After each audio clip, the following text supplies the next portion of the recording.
Friends, today is a very exciting day, a day for celebration. We've come together to celebrate, and it's going to be wonderful. So wonderful. To be fair, we have been celebrating a bunch of Jesus this weekend, and my voice has taken an absolute battering over the last little while. Just gave it another one.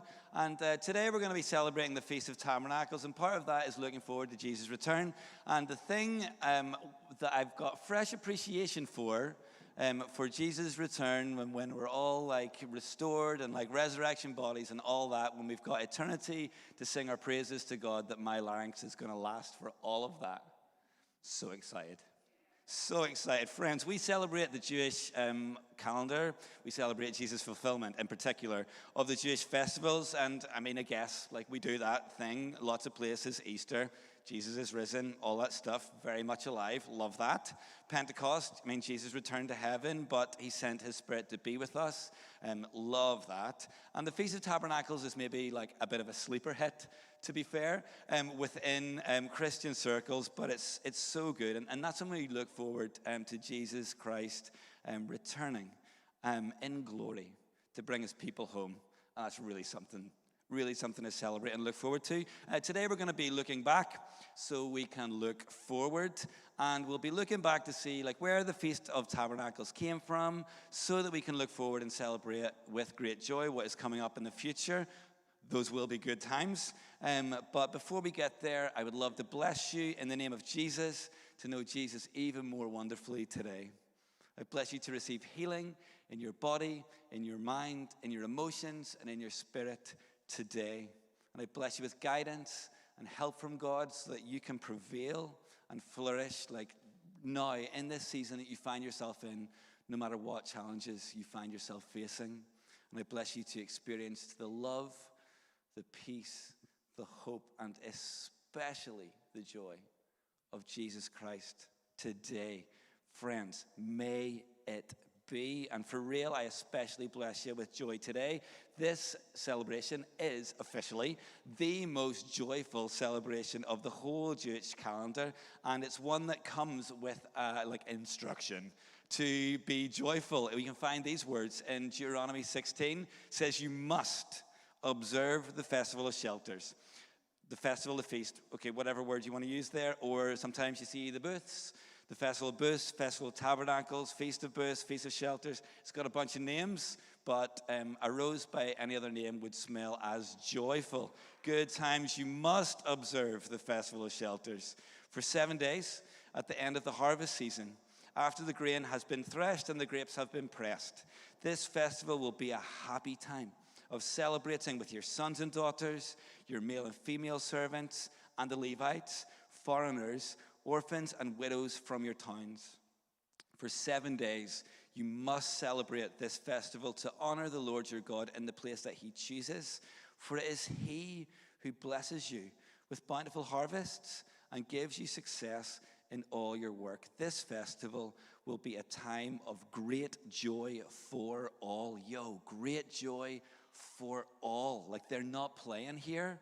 It's going to be great joy for all. And I love that because there are quite a few things in Judaism that are kept in-house. And some things that there's like a specific instruction in the Old Testament that's like, this is just for us. Don't share it with the foreigner in your gates. Other things, it's like, yes, bring them into this. Feast of Tabernacles is one of those things that gets to be shared by everyone. And I kind of find that a little bit surprising, I guess, because it has like pretty Jewishy roots that are like pretty specific to its context for the Jewish people. And the story of God's people, like even from before the period of time where God's people were uniquely the Jewish people, like the story of God's people is a story of going like in and out. You know the story. You've already heard it from Fiona today, that in the beginning God created the heavens and the earth, and that included the people, and it was class. And God and people had a special thing going on in the garden, and they started off they were in the garden. God's special people had that special place to live, a place to receive special blessing from him, as they lived there together with their special God. Special God for special people living together in a special place for special blessing. Let's hang on to that. It's going to be important for later. So the people did start off in the garden, good times, but then they made a choice to move away from God and his ways, and the consequence of that was that they didn't get to be in the special place anymore, bad times.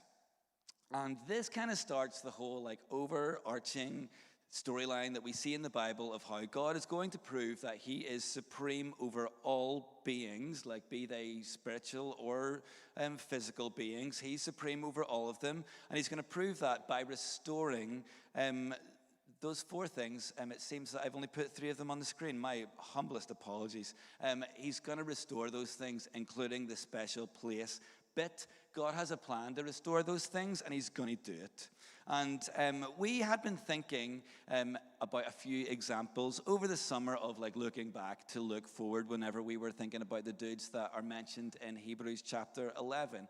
And we briefly mentioned Abraham in that as we familiarized ourselves with the context of the passage. But Brian has been drawing us to think about Abraham a little bit more closely in the last few weeks, and he pointed out this same passage, Hebrews 11 verses 8 to 10 says it was by faith that Abraham obeyed when God called him to leave his home and go to another land that God would give him as an inheritance. A special place. I love that. And he went without knowing where he was going. And even when he reached the land God had promised him, he lived there by faith, for he was like a foreigner living in tents. And so did Isaac and Jacob, who inherited the same promise. Abraham was confidently looking forward to a city designed and built by God, a city with eternal foundations, a city designed and built by God. Love that. God kicked his plan into the next gear with these promises to Abraham. And we can see that this passage is that there is a feeling of something left unfinished here. It's really good, but there's something left unfinished. Because Abraham, he's got the promise, he did the thing, but he's living like a foreigner in the special place. He lives in tents, as do the generation that comes after him. And Abraham knew that his situation wasn't the final product and the end result and fulfillment of God's promises. Instead, he was looking forward to those promises being fulfilled in their entirety. And those promises, by the way, they seem pretty familiar to us. They are that. God is going to be Abraham's special God. He's going to make Abraham the start of a special people, and he is going to give him a special place to live. And I forgot to put up there, how very dare I, God is going to bless everybody ever through Abraham. It's going to be a special blessing. God promised all that good stuff for Abraham. And those things sound pretty familiar, sounds pretty gardeny to me up in here. Good times. And God has a plan, and he's carrying it out through Abraham, but he's nowhere near done. And as we follow the biblical narrative, we can see that God is not done, and things work out, even it kind of looks like they're moving away from these promises being fulfilled, God's people end up in Egypt. And to be fair, that wasn't a surprise. God told Abraham that that was going to happen in Genesis 15. So when it happened. And it started off actually good. It started off good. But during their time in Egypt, God's people were enslaved, and God was not okay with that, not even a little. So he set them free. Are you feeling dizzy yet? They're in the garden and they're out of the garden. Then it's hey, Abraham, do you want to come back to this place? And they're back in, and then they're back out in Egypt, and they're out. Again, it's in and out, in and out, in and out, in and out. And this point in the story where the people are set free and they're moving back through the desert towards the promised land, this is really significant for the whole big story, and it's really significant for the Feast of Tabernacles. And the people who start celebrating the Feast of Tabernacles, who receive the instruction that we just read in Deuteronomy chapter 16, they're on their way back to the land that God promised Abraham, so that those promises could, get back on track and reach fulfillment. And God gave them the instructions. And the first time God talks about the Feast of Tabernacles is in Exodus 23, verse 16. He doesn't call it that. He says, finally celebrate the festival of the final harvest at the end of the harvest season, when you have harvested all the crops from your fields. Cool. And then you get some more details in Leviticus chapter 23. And it says, remember that this 7-day festival to the Lord, the festival of shelters, begins on the 15th day of the appointed month, after you have harvested all the produce of the land. The first day and the 8th day of the festival will be days of complete rest. On the first day, gather branches from magnificent trees, palm fronds, boughs from leafy trees, and willows that grow by the streams, and then celebrate with joy before the Lord. For 7 days, you must observe this festival to the Lord for 7 days every year. It's a permanent law for you, and it must be observed at the appointed month from generation to generation. For 7 days, you must live outside in little shelters. It sounds so cute, doesn't it? Live in little shelters. And all native-born Israelites must live in shelters. And this will remind each new generation of the Israelites that I made their ancestors live in shelters when I rescued them from the land of Egypt. I'm the Lord your God. Okay, tents, shelters, booths, tabernacles. Sometimes called different things. And this festival is actually called Sukkot. We translate that differently depending on the translation. Sukkot is many, a sukkah is one thing, and everybody is living in their own little sukkah, just like Abraham and Isaac and Jacob did, just like the generation who went through the desert did. When you celebrate this festival, you build yourself a little sukkah, and you live in it for a week. And part of this festival's deal is to live in that sukkah for a week and look back and remember. And that command is a permanent thing, so some Jewish people still follow this today, and you'll see things like this sukkah pictured up here on the screen. And something to note about this, and for the benefit of those in podcast land, there's no door on that sukkah. It's open. And the roof is made out of branches and leaves of trees, and that's important because part of the tradition is to be able to see the stars through the roof. It's to be able to be open and be outside, be able to see the stars, because you're remembering that Abraham was promised to be the start of that special people who would be as numerous as those stars that you can see through the roof of your sukkah. And the shelter is built in such a way as to be a physical reminder of the promises of God for the Jewish people across the ages as they celebrate this festival. That's really fun. That's like just a little fun little detail that I love that. And it should be fun. It's a joyful occasion. The looking back Jewish people do is to try to get into the mindset of the Exodus generation. And to be fair, that generation did more than its fair share of complaining. We're not trying to get into that. We're not thinking, oh man, things were so lousy back there in that desert. Oof, we had to live in these huts that we built out of sticks and things. Yo, it was grim. Like, no, that's not the mindset they're trying to get into. They celebrate with great joy, looking back, getting into the mindset of that Exodus generation by thinking we were rescued. God promised things, and we saw him do it with our own eyes. And he did it for us, plus there is more to come. So as we see, the Jewish people have celebrated the Feast of Tabernacles throughout the ages, and there is a looking back aspect in that. And there for sure is also a looking forward aspect to it. And so far the story has been very, very transient. Like the Jewish people have had a transient existence so far in the story. Transient as all get out, and then I'll get back in again, and then I'll get out again, and then I'll get back in again. And it's crazy. And like we were singing earlier about God's faithfulness and like stability and steadiness, the Jewish people are not experiencing like their own stability and steadiness. So transient. But God doesn't call his people to be like that, to live like that. He promised them a place of stability and like being faithful with them in that. And God's people don't belong in tabernacles. Tabernacles are a temporary thing, something they were going to do for a time. And Abraham got it, and the writer of the Hebrews let us know that he got it, because Abraham knew he was living in a tent for now, but that he was confidently looking forward to a city with eternal foundations, a city designed and built by God. The Feast of Tabernacles remembers the journey from Egypt to the Promised Land, the fulfillment of God's promise to Abraham. But look, Abraham knew that the Promised Land wasn't the end of the story. It's a special place for sure, a place of blessing for sure, but not the end of the story. Because the Hebrews are not talking about tents and camps, they're talking about a city. Not talking about a movable, temporary dwelling. They're talking about foundations, eternal foundations, no less. So there's got to be more to the Feast of Tabernacles than the tabernacles, even more. There's got to be stability. There's got to be more belonging. There has to be more than even the geographical place that they're going to settle. And all that stuff is good, and all that stuff is fun, and all that stuff is worth remembering and celebrating. And I'm sure that the Exodus generation were really looking forward to having a field to plant a thing in to harvest after being enslaved and going through a desert when there's commands about leave your house and live in a sukkah for a week. And they're like, yeah, cool. I can do a week, but you're saying I get a house? Tell me more about this house. They see the blessing and they're like, yeah, cool. I'm ready to do this. There's got to be more to the Feast of Tabernacles than the tabernacles. There's got to be more than just the land.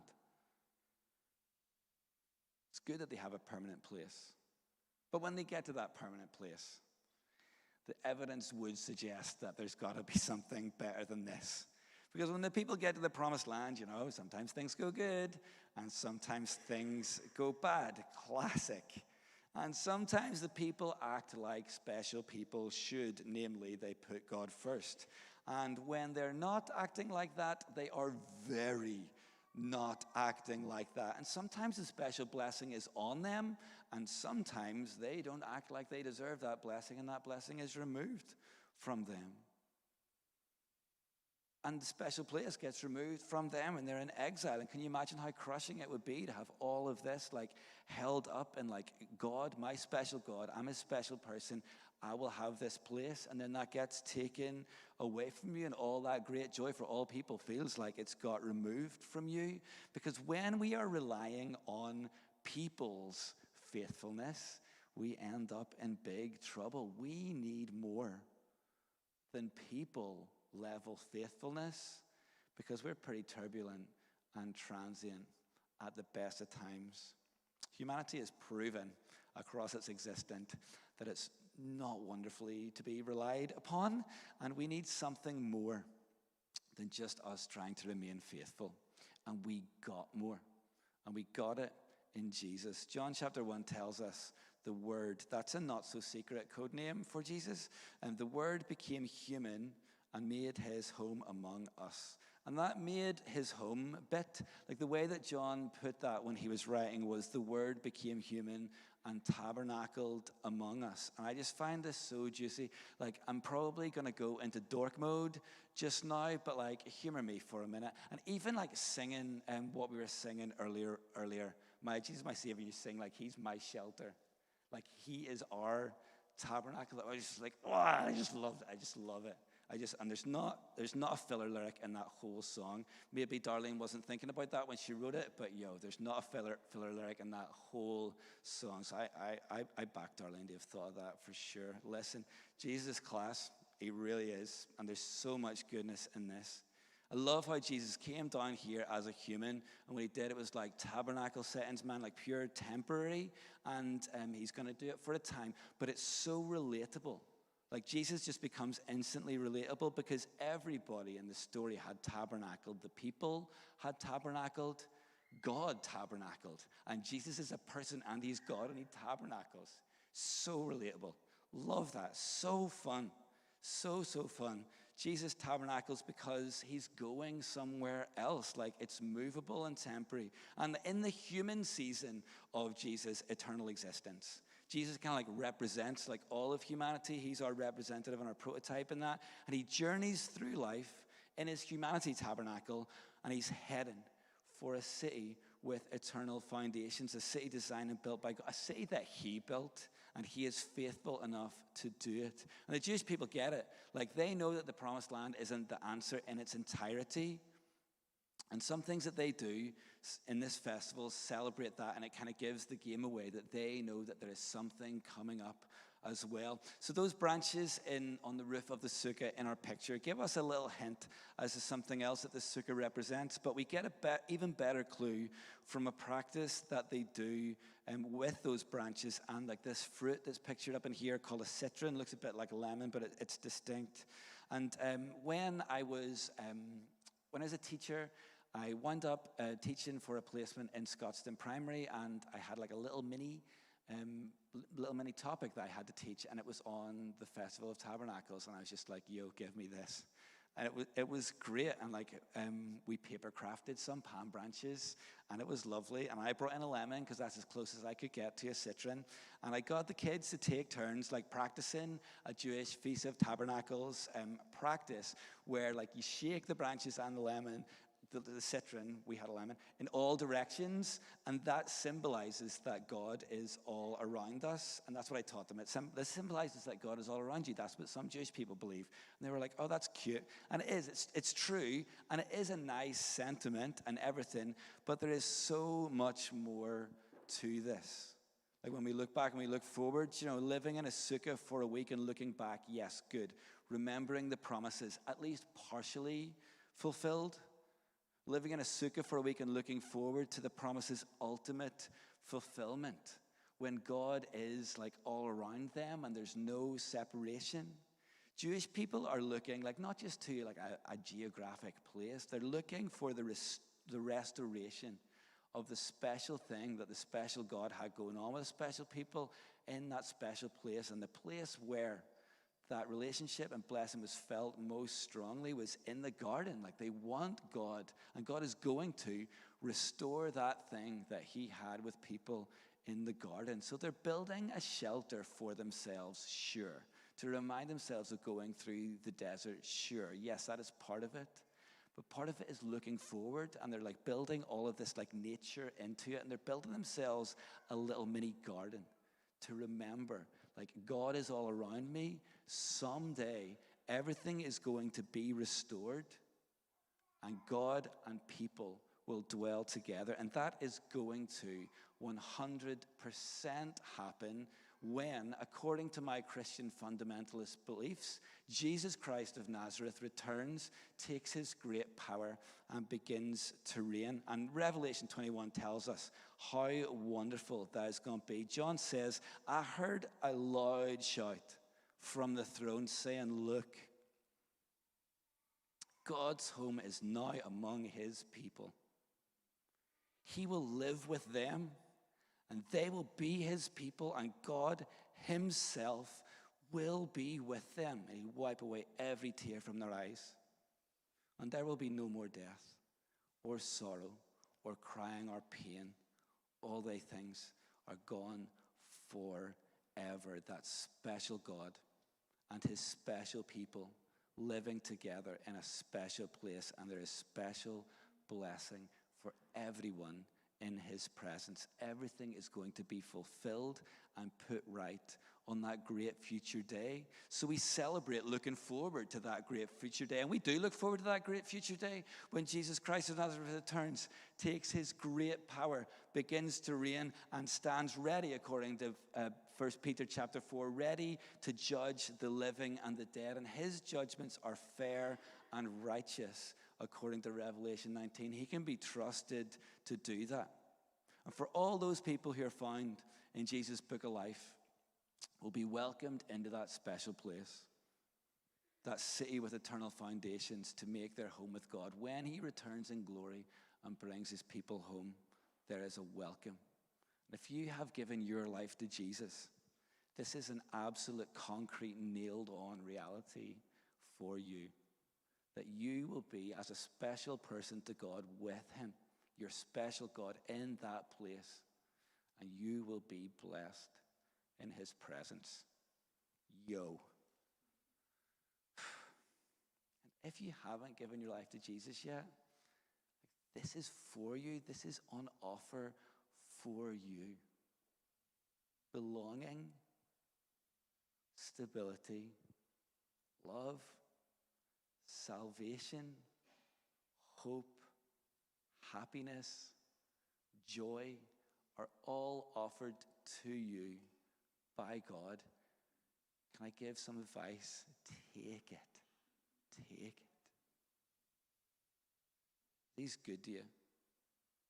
He loves you. If you haven't given your life to Jesus, or maybe you want to recommit your life to Jesus, and maybe you've been wandering for a minute, and you feel like you want to make a recommitment in this time.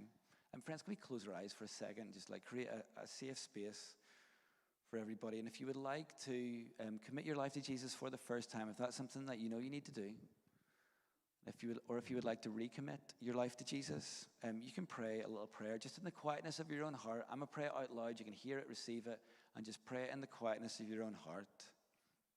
And say, Jesus, I haven't been treating you right. I haven't honored you.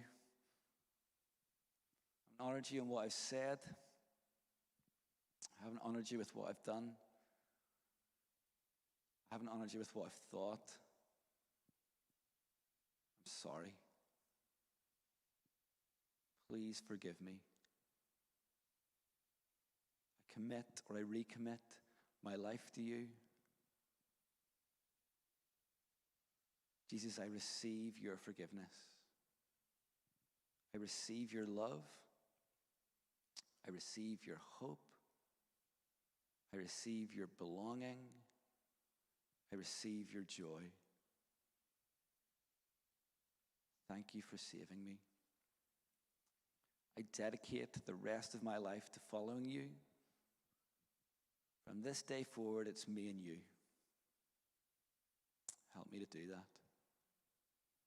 Amen. Friends, still with your eyes closed, keeping that safe space. And would you mind popping a hand up if you prayed that with me? Everybody's eyes are closed, but like just so I can see. If you prayed that along with me, can you pop your hand up? That's great. Thank you, friends. You can pop your hands down.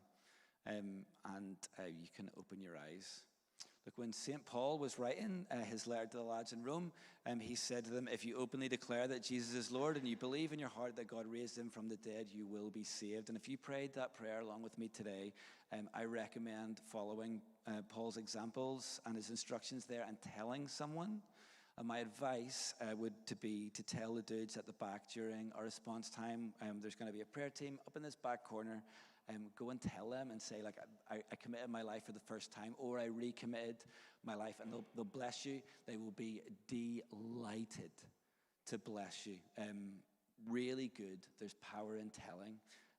Big advice to do that. Cool. And before we go into a time of response, I have a challenge for you, and I believe in you, my dudes. I believe that you have got what it takes to do this challenge, and the challenge is to stay and feast with us today. I believe in you. This festival is a time for great joy for all people, all types of people. We would love for you to celebrate with us. If you're a guest, please stay. Please. We have got plenty of food. We planned for guests to be here, and we would love for you to stay and feast with us. We are having carnitas, like the Jewish forefathers would have. But the Lord said, all foods are clean, so carnitas it is. Great, and Jamie and I handmade, I think, 210 tortillas for you. And we have tried 0 of them, so I hope they're good. But thank you for agreeing to be our taste tester. I appreciate you. Friends, we're going to move into a time of response in just one moment. Fiona's going to come up and guide us through that. If you would stand, I'll pray for you for just a quick second. And let's stand together. God, I bless you, and I bless the work of your hands. God, I pray a blessing of great joy for all people, like all people everywhere, to know your joy. But I pray a blessing over all people here to know you, to appreciate what you do, looking back on the things that you've done with great joy, looking forward to the things that you're going to do with great joy. You're wonderful, supreme over all things. No one even gets close. Be honored, be glorified, be blessed. Wonderful in all your ways. Amen. Amen.